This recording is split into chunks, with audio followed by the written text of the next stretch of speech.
Salut les humains, bienvenue sur Hors Piste. Hmm. Comment tu vas, Jérém? Ça va, ça va. Oh, c'est normal d'être amoureux après un premier date? En vrai, c'est des choses qui peuvent arriver, hein. Ouais, c'est pas timide, t'as un bon feeling, etc. C'est important, ouais.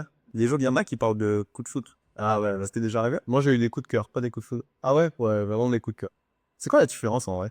Je pense que le coup de foudre est plus intense, ouais, c'est clair. Coup de cœur, tu sais, c'est vraiment en fait, tu sens une connexion naturelle, mais pas. Le coup de foudre, c'est vraiment ça coule de source. Ouais, j'ai gâté. Je pense. Moi, personnellement, ni coup de cœur, ni coup de foudre. Ah ouais? Jamais. Non, jamais. J'y crois pas trop en vrai, le pouce. Ça pour entrepreneuriat. Ouais, ça. Ça, je suis né dedans, tu vois. Ça va nous emmener du coup à notre premier point, hein. Ah bah ouais, alors c'est bien, c'est parti. Du coup, le thème de notre émission aujourd'hui, c'est entrepreneuriat. Est-ce que pour toi, c'est un réel moyen de changer sa vie ou simplement un effet de mode? Je pense que c'est à la frontière. C'est vraiment un mix entre l'effet de mode et parce que depuis très récemment, c'est starifié. Ouais.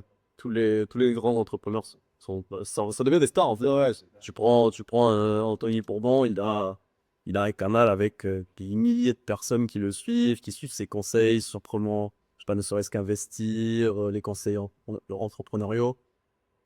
Donc je pense qu'il y a clairement un effet de mode. Mais en même temps, c'est aussi ponctué par le fait que je pense que les gens ne se retrouvent plus dans le salarié. ouais, c'est comme. Ouais, je vais te rejoindre sur ces points-là. C'est vrai que, en fait, bah, déjà, le fait de starifier certains entrepreneurs, ça crée ce truc-là que on a l'impression que c'est vraiment un effet de mode. Et du coup, parce que ça va pousser énormément de gens à le faire, à se lancer, etc. Mais en même temps, pour moi, ça reste quand même un énorme moyen, tu vois, de briser des plafonds de verre. Parce que, typiquement, quand tu es salarié, il y a des plafonds que tu vas pas pouvoir toucher parce que tu as une limite, en fait. Alors que quand tu es entrepreneur, bah, pour le coup, tu peux aller. En fait, si t'es ta seule limite, finalement, ton ambition, exactement, ton ambition, c'est la limite. Donc, finalement, en fait, comme tu dis, c'est une sorte de mix entre effet de mode, parce que c'est vrai qu'aujourd'hui, il y a beaucoup, beaucoup de gens qui voient ça bah, comme presque un jeu, peut-être, tu vois, ou un truc assez facile qui est à la portée de tous. Et le côté où ça peut vraiment changer ta vie. Parce qu'en fait, si tu as le bon produit et que tu réponds à une vraie demande du marché, tu peux exploser. Alors, d'après toi, pourquoi l'entrepreneuriat, ça attire autant de personnes aujourd'hui? 2023, je crois, il y a eu plus de 1,07 million d'entreprises qui ont été créées. Donc en fait, ouais, en France, ouais, waouh, ouais, c'est incroyable. Mais du coup, sur ces 1 million d'entreprises, moi personnellement, je me demande combien sont allés au moins jusqu'au milieu du processus de l'aventure entrepreneuriale. Je suis prêt à parier qu'il y a moins de la moitié des entreprises qui sont allées jusqu'au bout du processus entrepreneuriale. Donc pourquoi autant de personnes se lancent dedans? Moi, je dirais qu'il y a une part d'internet. Tu vois, c'est-à-dire que vu que sur internet il y a beaucoup d'entrepreneurs stars, comme tu disais, qui montrent leur réussite et ce qu'ils ont réussi à accomplir. En fait, on a cette impression-là que c'est quelque chose qui est extrêmement facile et surtout qui est à la portée de tous. Et en fait, il y a une partie de l'entrepreneuriat qu'on ne montre pas, un peu comme un iceberg, tu vois. On voit tout, dans un iceberg, il y a le côté visible et le côté caché. Et je trouve que Internet, c'est un peu le côté visible. C'est-à-dire qu'on voit la réussite, tout ce qu'on gagne, tout ce qu'on peut gagner, les plafonds de verre. Les visible. Exactement, les billets qui vont, c'est exactement de ça dont je voulais parler. Et la face cachée de l'iceberg, et en fait, c'est tout le côté travail qui n'est pas montré. Là où le mec, bah, il va passer des nuits blanches. Là où le mec, bah, des fois, il va arrêter de sortir avec ses potes, etc., etc., tu vois. Donc, je pense qu'il y a une part de faute qu'on peut mettre sur bah, tous ces entrepreneurs stars qui mettent en avant certaines choses, mais qui ne disent pas l'entièreté de la vérité, que je trouve. Bah, peut-être qu'ils la disent, mais qu'effectivement, elle est atténuée. On peut dire qu'en France, on a une relation particulière avec l'échec. Ouais, c'est très très mal vu. Mais pour rejoindre ce que tu disais par rapport aux réseaux sociaux, effectivement, j'ai vu un chiffre, le hashtag, je crois que c'est Entrepreneur Life.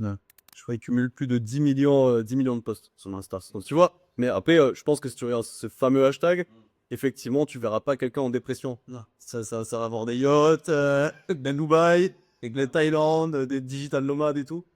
Rien à voir avec effectivement le vrai côté, en fait, la vraie vie, le dur. Donc ouais, ouais. Alors, je trouve qu'on en a besoin de ça pour se mettre des idées en place. C'est comme si tu t'élevais un gosse et tu lui disais jamais que, tu sais, parfois la vie, elle va être un petit peu dure, Et du coup, il va falloir que, tu vois, qu'ils se musclent correctement, tu vois, face à ça, tu vois. En fait, je trouve que c'est presque mentir, tu vois, aux gens, et parce que en fait, on te donne l'impression que l'entrepreneuriat c'est fait pour tout le monde et qu'il faut absolument entreprendre, sinon, bah en fait, tu sais, t'es pas quelqu'un de, je sais pas comment dire, t'es pas dans un bon moule, tu vois. Alors que finalement, en fait, tu peux être salarié, tu peux faire, je sais pas, mais te lever tous les matins pour aller gagner ton 1 500 euros. Tant que toi, t'es accompli et tant t'es heureux, en fait, ça peut le faire, tu vois. Mais sur Internet, on a l'impression qu'il faut absolument être entrepreneur. Bah, je pense que ouais, tout dépend de tes ambitions personnelles. Clairement. C'est effectivement, enfin, il y a certainement les gens, ils se disent, moi j'ai mis 1005, ça me va très bien, c'est quand même, hein, ça va devenir compliqué avec l'inflation, mais si ça se trouve, il y en a qui sont carrés. Ouais, peut-être, très certainement, mais ouais, c'est vraiment ton ambition personnelle qui va faire la différence. Personnellement, tu le verrais réellement, tu sais, t'as déjà fait un taf, des moments où tu t'es dit, bon, sans que ce soit le taf de tes rêves, mais vraiment, tu sais, il y a eu des matins où t'étais quand même content d'y aller. Mec, vraiment, je me rappelle pas d'un taf. Moi, j'ai été content d'y aller. Ah ouais? Ouais, Fabien, zéro. Zéro, mec, zéro. Bah, j'ai longtemps, non, mais vraiment, j'ai alterné les deux, hein. J'ai fait des tafs manuels, ou que j'ai travaillé en restauration pendant très longtemps, j'étais livreur, etc. Je me levais avec pas un dégoût, c'est abusé, tu vois, mais j'avais aucune envie d'y aller, tu vois. J'ai été chargé de communication, community manager, des tafs qui sont quand même beaucoup plus légers niveau physique, tu vois.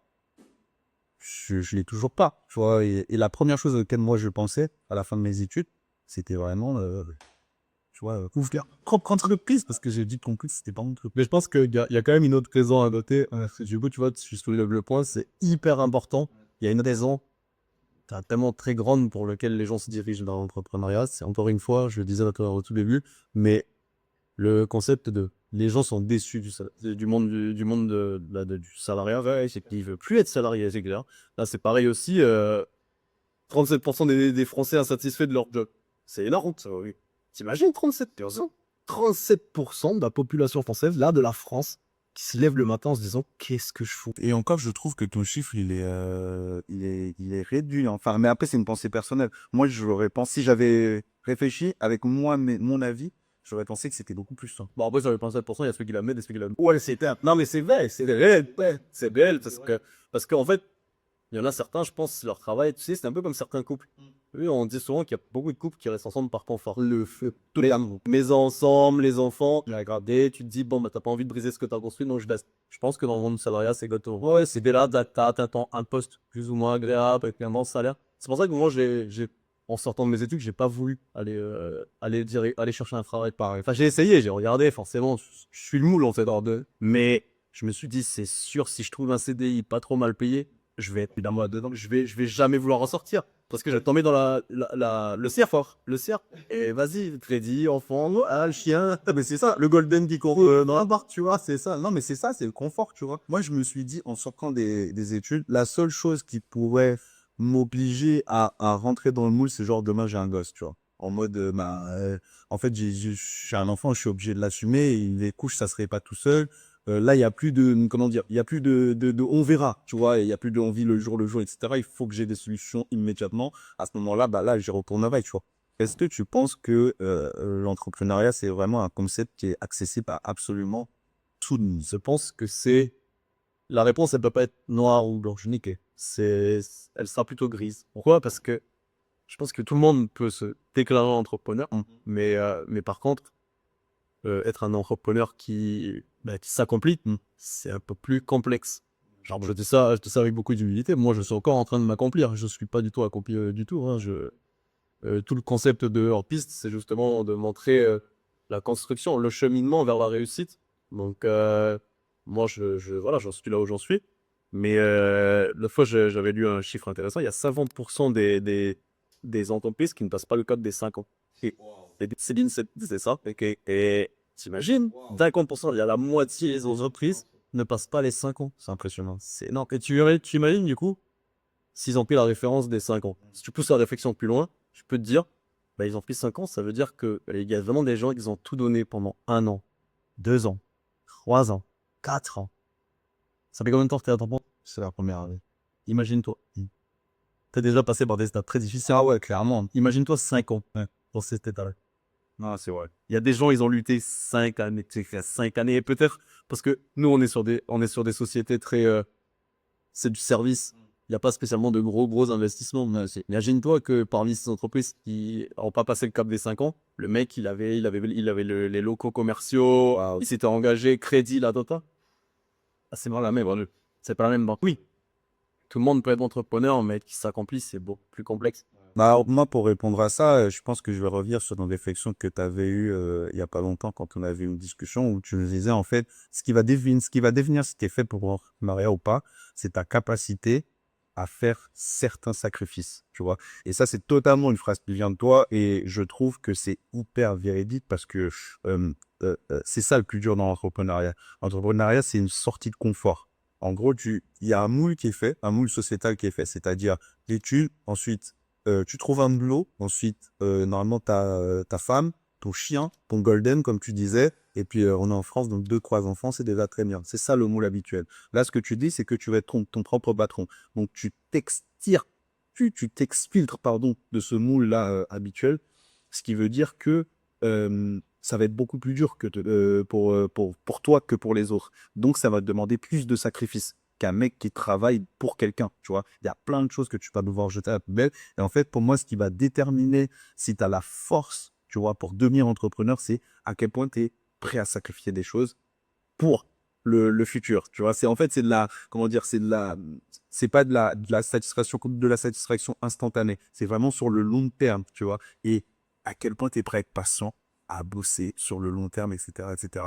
Fameuse phrase qu'on peut voir des fois sur les réseaux, tu sais, qui dit attends, que je me souvienne, c'est si tu veux une nouvelle vie, il va falloir être prêt à sacrifier l'ancienne totalement. Et c'est réellement ça, parce que et tu sacrifies des fois vraiment tout. Ouais, c'est clair. Ça, faut pas penser que le sacrifice, il est que ouais, je vais un peu moins sortir, ou il faut surtout pas minimiser les sacrifices que l'on peut préparer à de. Bon, bah, si on devait illustrer, toi, tu pourrais me citer 3 sacrifices. Ça fait combien de temps que tu as Moi aussi, ça fait ouais, un peu plus d'un an, légèrement.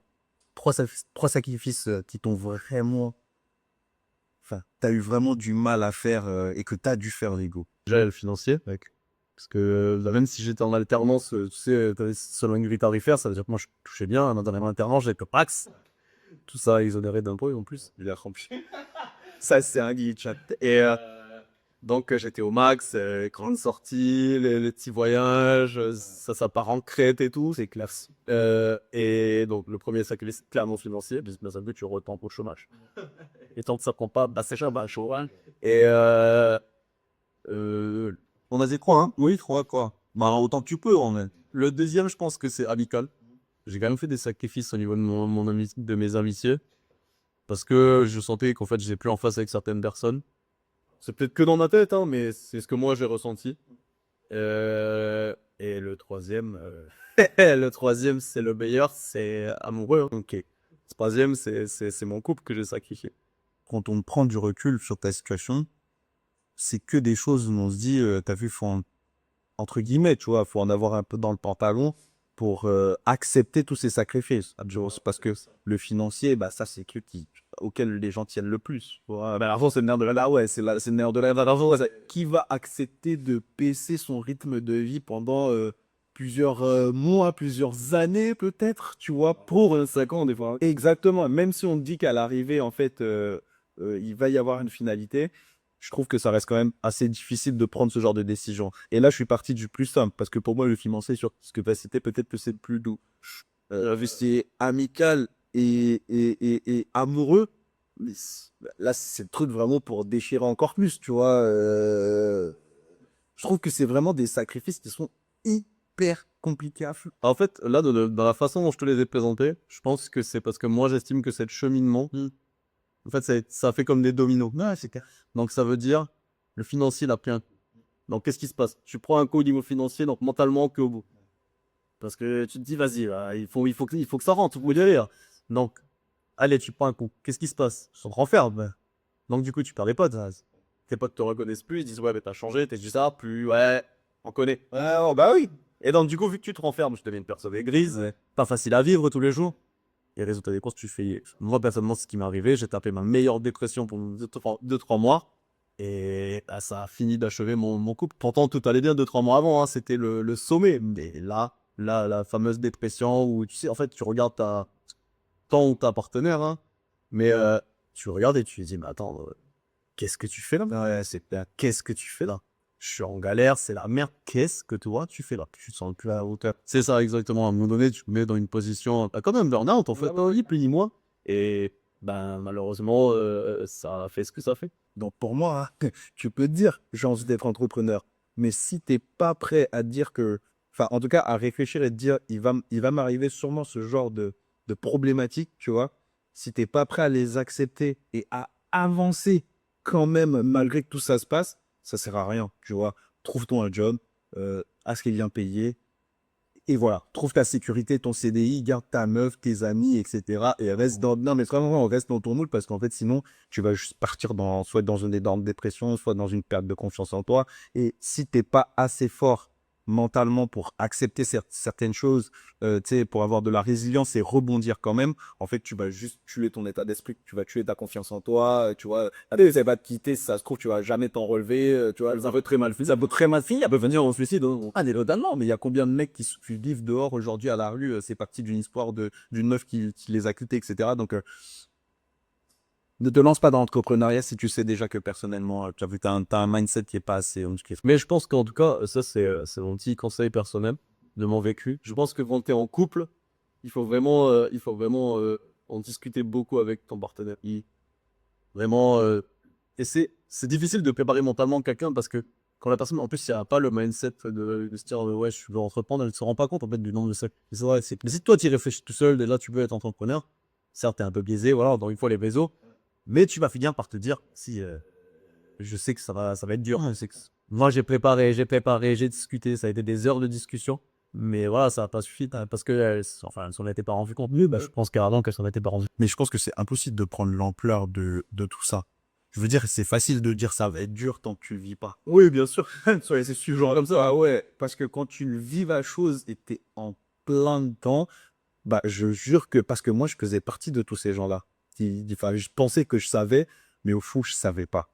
En vrai, tu vois. Et quand tu rentres vraiment dans le moule et que tu vois qu'en fait, tu mets en place des choses, ça marche pas tout de suite. Tu te remets en question, tu réessayes autre chose, 3, 4, 5 fois, ça marche toujours pas. Je peux t'assurer qu'en fait, si toi, dans ta tête, t'es vraiment pas musclé, il y a plein de trucs où, en fait, tu vas te dire, mais en fait, non, ça marche pas, laisse tomber, c'est du scam, en fait, tu vois. C'est de l'arnaque, d'entrepreneuriat, etc., tu vois. Et pareil, on peut pas s'imaginer tant qu'on n'est pas dedans. C'est comme il y a plein de gens qui disent, ouais, moi, demain, je me fais agresser, je vais réagir comme ça, comme ça, comme ça, comme ça. Gros, tu sais pas comment tu vas réagir tant qu'il n'y a pas un mec qui est vu devant toi et qui t'a présenté un couteau, un machin, et tu vois, qui a porté atteinte à ta vie, tu vois. Les galères que personne ne te dit au début, ça, tu la fais pas en ça.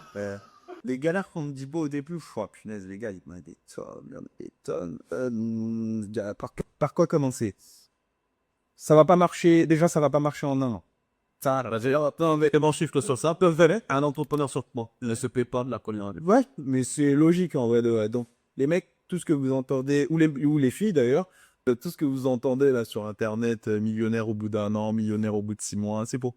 C'est faux, oubliez. Comme il a dit Jérémy, la plupart du temps, tu payes pas ou la première année. Donc, tu vas devoir ramer, ramer, ramer. Parce que moi, dans mon inconscient, maintenant, quand je me rends compte de ma pensée, je me dis, mais comment tu peux être aussi idiot, tu vois, d'avoir cru à ce genre de choses. Mais moi, je pensais totalement que, genre, en un an, j'allais pouvoir créer un business stable. Tu vois, et que j'allais pouvoir créer un business qui marche, qui fonctionne, qui tourne avec un portefeuille client large en un an. Tu vois, genre, donc ça, oubliez. Si t'as à te faire un mec qui aime faire la fête, que pour toi, le samedi soir, c'est obligatoire de sortir, oublie. Quel autre genre de sacrifice? Bah, t'en as parlé. L'amour, des fois, tu vois. Comment ça s'appelle? J'allais parler plus, au-delà même de l'amour, j'allais dire, moi, la solitude. En fait, parce qu'au bout d'un moment, tu sais, toi, tu as parlé du fait qu'il y a des potes avec qui tu n'es plus en phase, etc. Mais je pense que, en fait, c'est juste que c'est des gens qui ne te comprennent plus, tu vois, ou en tout cas qui voient pas, qui n'ont pas ta vision, ta façon de voir les choses. Parce que, effectivement, comme je disais tout à l'heure, tu sors d'un moule, tu sors d'un cadre, tu vois, et tu te mets à faire des choses que des gens ne font pas l'habitude, tu vois. Donc, forcément, bah, il y a un gros décalage des fois, ce qui fait que bah, tu te retrouves dans une situation un peu de solitude, tu vois, qui peut faire très très très très mal au cœur. Bah, en plus, la fameuse solitude dont tu parles, elle est horrible parce que pendant toute cette solitude, tu dois en plus gérer énormément de problèmes. Ouais, c'est ça. Et donc, effectivement, il faut avoir les reins solides, c'est quand même le dire. Mais tu l'as très bien dit, la première des choses à oublier, c'est pour les toughers. Ouais, c'est clair. Les Montpelliérains ont oublié le muchacha. Il n'y aura pas de story. Il n'y aura pas de stories. Il n'y aura pas. Ouais. Non, si tu veux avancer, de toute façon, il y a des trucs sur lesquels tu vas devoir faire une impasse, quoi. Et c'est obligatoire. De toute façon, en fait, moi, je trouve que, tu sais, entreprendre, c'est vraiment, c'est comme une transformation, tu vois. Tu dois passer euh, d'un état d'esprit à un autre état d'esprit, tu vois. C'est-à-dire casser la personne que tu étais avant, de la tuer, en fait, limite. Tuer l'être humain que tu étais avant pour, en fait, en créer un nouveau, tu vois, avec une autre façon de voir les choses, une autre dynamique, un autre mindset. Toi, tu es le type que doit tuer l'ancien robot. Ouais, je pense qu'il est pas encore mort parce que j'ai encore des sales habitudes, mais les gars me laisser. Donc, ouais, mais je pense qu'il est bien blessé, tu vois. Et c'est mon but, c'est vraiment de l'assassiner, cette pensée avant. Celui qui avait du mal à croire que, en fait, il y avait des choses qui étaient possibles, des grandes choses qui étaient possibles, même dans sa range, n'est pas spirituel du tout. Tu vois, il y a une spiritualité que j'avais absolument pas avant, que je développe aujourd'hui, le leadership.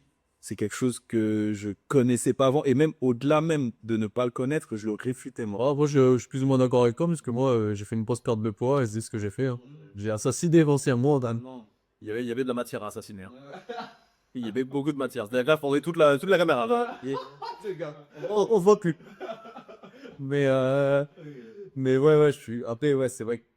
Bon, moi, je dirais quand même une évolution brûle, positif. Mais oui, il faut clairement passer un step en termes de rigueur, de discipline. Même, enfin, moi, je sais que mon plus gros problème, c'est la procrastination. Ok. Ça m'insupporte. Donc, je suis obligé de me faire des listes tous les jours, sinon je suis sûr qu'en fait, j'avance pas. Parce que t'as tellement de sujets à gérer que tu t'éparpilles constamment cette année. Donc, ouais. Ah, c'est une bonne question. Tu dirais quoi au toi d'il y a 10 ans si tu le recroisais? Genre, si tu devais lui donner un seul conseil. Waouh. C'est hyper cliché ce gars-là. Pas à la salle. Ok, pour toi, c'est vraiment la priorité pour lancer en toi. Mais parce que, en tout cas, pour arriver au mois d'aujourd'hui, je pense que la salle, c'est le game changer. Ouais. C'est ça que tu tapes. Ouais, ne serait-ce que par la discipline que ça t'impose. En fait, tu t'imposes, t'es obligé, il faut y aller. Parce qu'au début, on parle de motivation, nanani. Non. Au début, c'est effectivement, t'as une bonne motivation. Tu dis, ouais, je veux des pages, je veux des bras, je veux flex. Non, tu vas pas flex tout de suite. Au final, au fur et à mesure, la motivation s'estompe. Et là, ça va être si payé pour voler. Tu te dis, pas tous les matins, je vais y aller. Et hier chez toi aussi, parce que là, beaucoup de la salle, c'est la nutrition. Bon. Ouais, clairement, bah, la salle. Et toi? Moi, je pense que je dirais au ancien ange, c'est pareil, c'est hyper cliché, je pense, tu vois, mais et puis c'est une phrase qui résonne pas toujours, mais quand tu l'écoutes attentivement, elle est lourde de sens. Je pense que je dirais, peu importe ce qui va t'arriver dans les prochaines années, peu importe ce qui va t'arriver, continue à croire en toi et en Dieu. Ces deux choses-là, parce que en fait, je pense que c'est vraiment ce qui m'a sauvé la vie, moi, tu vois. C'est que j'ai eu beaucoup de galères dans la vie. Par contre, le fait de toujours croire en moi, ça m'a permis de dépasser des trucs que je pensais impossibles, tu vois. Donc, crois en toi, crois en Dieu, et ça va très bien se passer, mon garçon. C'est rigolo qu'ils disent de croire en toi, de croire en Dieu. Ouais. Enfin, pour moi, parce que même si je suis baptisé, Ouais. voilà, j'ai mon propre sur les croyances, mais donc du coup, ça veut dire que tu estimes que, ouais, ça, en fait, c'est 55 mois. C'est vraiment une partie, il y a toi qui fais le travail, ouais, mais c'est Dieu le mettra sur ton. Ah, mais bien sûr, mais en fait, ça, on te le dit, de toute façon, aide-toi et Dieu t'aidera. Tu vois, cette phrase, c'est pareil. Tu vois, genre, mais non, mais vraiment, les gens pensent souvent que, tu sais, la patience, c'est le truc d'attendre que les choses, elles te tombent dessus. En fait, non, pour moi, la patience, c'est vraiment, en fait, tu te prépares à recevoir ce que Dieu va te donner, tu vois. Ça veut dire que tu bosses, tu mets tout en place tous les jours, même si tu bosses qu'une heure sur ton projet, bosse, même si ça marche pas. Continue, et tu verras qu'un jour, l'Éternel va te récompenser. En tout cas, moi, je vois les choses comme ça. Tu vois, c'est vraiment... c'est ce côté spirituel un peu, tu vois, de se dire, c'est hyper abstrait en vrai, tu vois, parce que des fois, tu bosses, il n'y a rien qui se passe, mec. Il n'y a rien qui évolue, tu stagnes, etc. Mais continue de croire en toi, c'est le truc qui va permettre de te remettre en question et de comprendre en fait que, en fait, c'est pas que tu n'y arrives pas. C'est juste qu'il y a quelque chose que tu n'as pas encore compris. Et quand tu l'auras compris, eh ben, ça va se passer. Tu vois, tu as soulevé un point important, tu parlais de, des fois, tu fais des choses dans ta journée, tu as l'impression que ça avance pas. Je pense que ça, c'est un bon conseil pour tout le monde. C'est vraiment faire des petites listes, de petites tâches à faire dans la journée. Et au moins, à la fin de ta journée, quand tu vois que tu as coché un certain nombre de cases, ouais, c'est quoi, tu dis, bon, certes, je suis pas exactement là où je voulais venir, mais j'ai quand même, j'ai fait. En fait, il faut se rendre compte que juste, t'as traité un mail, t'as fait quelque chose, on fait dire, ah, mais bien sûr. Et bien sûr, mais quand on dit 1% par jour, tu vois, moi, j'ai grave aimé comment ça s'appelle? Le documentaire du Noxtag pour ça. Parce que, en fait, Kaizen, ouais. C'est parce que, en fait, je trouve qu'il parlait exactement de ce genre de choses. Il disait, si tu regardes la montagne, en fait, sur la montée là que j'avais, il devait monter les presses. Il me disait, si j'allais regarder la montagne, bah, j'aurais jamais que faire parce que c'est trop, tu vois. Par contre, le fait de se dire que tu fais un petit pas tous les jours, bah, d'un coup, ça devient beaucoup moins difficile, tu vois, parce que bah, tu regardes, en fait, jour après jour, ce que tu peux faire pour t'améliorer. 1% tous les jours, tu vois. Et à force de faire 1%, 1%, 1%, 1%, 1%, 1%, à la fin, tu vas y arriver à tes 100%, tu vois. Donc, concentre-toi sur des petites actions, mais par contre, tous les jours, bosse sur ton projet, tous les jours, améliore-toi, tous les jours, pose-toi la question de est-ce que tu es sur le bon chemin? Et au bout d'un moment, c'est obligatoire que tu arrives à ce que tu veux, tu vois. Parce que, en fait, tu mets en place des choses, tu rencontres des gens, tu bouges, tu essaies de sortir de ta zone de confort et les choses, elles vont aboutir au bout d'un moment. Et la problématique, pourquoi 50% des entreprises n'arrivent pas au bout? Et c'est parce que, au bout d'un moment, les gens, ils arrêtent de croire en eux, tu vois. Ils se disent, en fait, bah, je suis nul, ça marche pas, je vais jamais y arriver, etc. Et c'est ça qui tue. Ah, la confiance en soi, c'est un vrai game changer dans l'entrepreneuriat. Maintenant, moi, je suis. Oui, d'ailleurs, tu m'avais donné un très bon conseil, parce que du coup, on est très proches. Et tu m'avais donné un très bon conseil. C'était, euh, je t'avais dit justement, ouais, ma copine, je pense qu'elle croit pas en moi, etc. Et tu m'avais dit, oui, mais gros, c'est pas à elle de croire en ton projet, c'est à toi tout seul. Et je trouve que ça, bah, c'est plein de sens. Ouais, car tellement plein de sens. Effectivement, je peux pas demander aux gens de croire en mon projet comme c'est à moi d'y croire, c'est clair. Donc, voilà. Non, mais c'est sûr. Et puis, en fait, le pire, c'est que le problème, c'est que quand tu vas commencer un projet, en général, les gens, ils vont te prendre pour un fou au début. C'est obligatoire. Et s'ils te prennent pas pour un fou, c'est que ton projet, il est pas assez gros, tu vois. Donc, au début, on va te voir comme quelqu'un. Non, mais c'est vrai, c'est qu'on va te voir comme quelqu'un de bizarre. Après, une fois que tu fais tes premières ventes, on va commencer à se dire, oh putain, c'est intéressant, tout ça. Là, on va commencer à te regarder un petit peu. Et une fois que ça marche, t'es un génie. Voilà, tu vas me demander une prestation de vie. Exactement. Alors qu'à la base, t'es un fou. Tu vois, alors, tu vois, le step de passer du fou au génie, et ben, c'est juste une histoire de confiance en soi parce qu'en fait, t'imposes, même si t'y crois pas, t'imposes, t'es obligé d'y croire au bout d'un moment parce que les chiffres sont là, tu vois. Donc, voilà. Non. C'est vrai. Bon, on va passer à la suivante. Ouais, carrément, je crois que c'est bon tour, quoi, de poser la question. Bien sûr. En plus, c'est ta question préférée. Ah oui, parce qu'elle va te mettre dans le bain, non? Nickel, là, je demande à MeToo et qui que l'association féministe de se consacrer. Attendez, je me mouche une dernière. Moi, j'aimerais dire qu'on parle un petit peu des femmes dans l'entrepreneuriat. Ok, ouais, très important, ouais, carrément. Et moi, ce que je me posais comme question, c'est, pour elle, est-ce que tu estimes que c'est plus dur ou c'est plus facile, tu vois, pour elle d'entreprendre et de se lancer dans c'est pas aventure un petit peu? Moi, je dirais que, quand même, je pense qu'une femme a des qualités et des capacités qu'un homme n'a pas et qui peuvent beaucoup lui servir dans son terme d'organisation, de, de gestion du temps. Voilà, nous, on a tendance à s'éparpiller, c'est un bordel. Et en plus, moi, personnellement, j'ai eu que des exemples féminins d'entrepreneuriat. D'accord. Du genre, bah, j'ai eu ma mère, ok, patronne de salon de coiffure, ok. J'ai eu mon ex-patronne, qui a au moins 4-5 entreprises à Montpellier, dans les environs, ok. Donc j'ai eu ces exemples et j'ai vu des femmes de caractère. Je vois ma mère, j'ai vu ma patronne. Pas parfaite, hein, même ma mère, pas parfaite, bien évidemment, tu vois, dans la gestion, etc. Personne ne l'est. Mais en attendant, ils ont cette flamme, tu vois, cette flamme. Et moi, à chaque fois que je discute avec ma mère, ou même quand je discute avec mon ex-patron, parce que je vais toujours dire que moi, je veux me mettre à mon compte, et du coup, je respectais beaucoup son parcours, parce que, pareil, parti de pas grand-chose, tu vois, donc c'est forcément inspirant, mais tu te dis, attends, elle est là, elle a fait sa place dans un monde complexe. Ma mère, c'est vrai, c'est un salon de coiffure, c'est ultra concurrentiel. Ma patronne, c'est les cartouches d'imprimante. Quand tu penses cartouches d'imprimante, tu te dis, attends, il y a France Tonnerre. Là, il n'y a pas France Tonnerre. Là c'est une petite entreprise à Montpellier. Et pourtant, elle rayonne au niveau national, qu'elle vend dans toute la France. principalement à des professionnels, mais dans toute la France. Si ça se trouve, le dernier McDo que tu as mangé, les imprimantes qu'il y a dans les bureaux, ça venait de chez elle. Ok.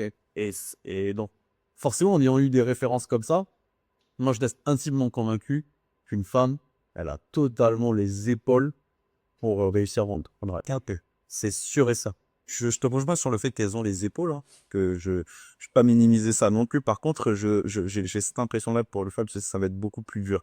Tu vois, en tout cas, de se positionner dans cet univers entrepreneurial-là, dans le sens où, en général, quand tu penses entrepreneuriat, tu penses surtout à des hommes. Enfin, en tout cas, moi, j'ai plus la vision d'hommes. Jeff Bezos, Elon Musk, Mark Zuckerberg, il y en a plein. Enfin, en tout cas, des exemples d'hommes qui réussissent, bah, t'en as à la peine et t'en vois énormément. Or, pour les femmes, je trouve qu'il y a beaucoup moins d'exemples que le star, un petit peu, tu vois, comme on disait. Donc, il y a ce côté-là où peut-être que il y a moins l'aplomb pour se dire, en fait, il y a une femme qui l'a déjà fait. Donc, moi, à mon niveau, c'est sûr que je peux le faire aussi. Parce que je trouve que l'entrepreneuriat, ça part de là. C'est de voir des gens qui réussissent et de se dire, mais en fait, si lui, il l'a fait, moi aussi, je peux le faire, tu vois, parce que tu t'identifies à quelqu'un, à un état d'esprit, etc. Et je trouve que pour les femmes, elles ont déjà moins ce côté-là, tu vois. Et après, bah, l'entrepreneuriat, pour moi, c'est un monde un peu de requins, tu vois, qui est dominé par des hommes. Donc, une femme, quand elle veut rentrer dans ce milieu-là, elle est obligée de changer un petit peu, des fois, son état d'esprit et de rentrer dans un truc un peu plus masculin, des fois, tu vois. C'est ma vision, hein, vraiment, c'est ma vision du truc. Et c'est ce qui ferait que bah, peut-être que ça peut être plus difficile à l'entrée pour elle, tu vois. Par contre, je te rejoins, elles ont sûrement des qualités que nous, on n'a pas en tout comme, tu vois, et qui peut leur faire péter des plafonds de verre. Mais je dis quand même que ça reste, pour moi en tout cas, ça reste difficile pour eux. Ça reste plus difficile pour les femmes. Et ça ne veut pas dire qu'elles ne peuvent pas y arriver, hein. Oui, bien sûr. De dire que ce n'est qu'un avis, c'est ça. Oui, ça veut dire juste que dire qu'à l'entrée, bah, ça va être beaucoup plus chiant, selon moi. Et toi, je fais pas de déclaration là, Elina, ceci. Non, mais je m'excuse d'avance. Mettez dans le commentaire si vous n'êtes pas d'accord. L'espace commentaire avec le pour ça. Il y a avec courtoisie, il n'y a pas d'insulte, s'il vous plaît, s'il vous plaît. Mais non, non, mais après, effectivement, je comprends tout à fait ce que tu dis. Moi, je pense que ouais, c'est un équilibre. Après, les chiffres te donnent raison. Hein, ouais, ouais, c'est quand même important de le dire. Et je crois qu'en France, il n'y a que 30%, 30% des entrepreneurs qui sont des femmes.